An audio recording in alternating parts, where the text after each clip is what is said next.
O diba? Sa lahat ng nagdilinis, si mama lang ang masaya. Pinuntahan pa nga lang saglit si baby para ipa-breastfeeding habang si mama nakikipagmarites.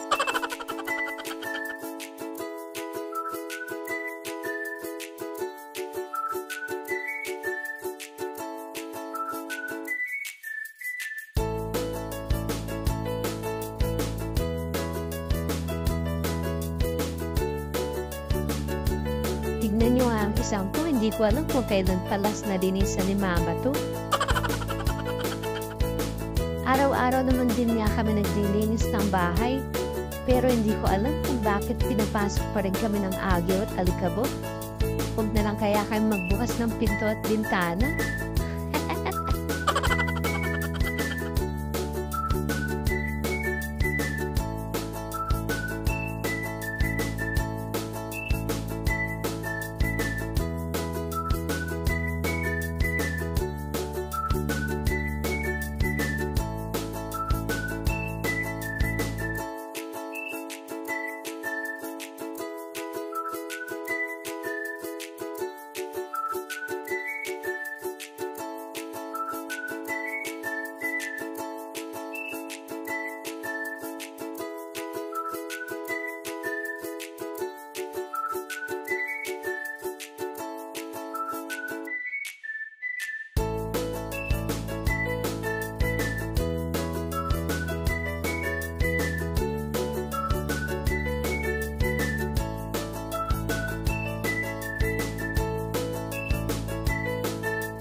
Dito nga kahit pa paano nabawasan na yung kalat, kaya ngayon magsasain muna nga ako para sa tanghalian namin kasi hindi pa nga kami nag-aalusal anong oras na. Dahil nga mga tao dito sobrang abala. Di ko nga alam kung bakit nila kinalkal tong mga kalat na to. Eh, sarap-sarap naman magpahinga, di ba?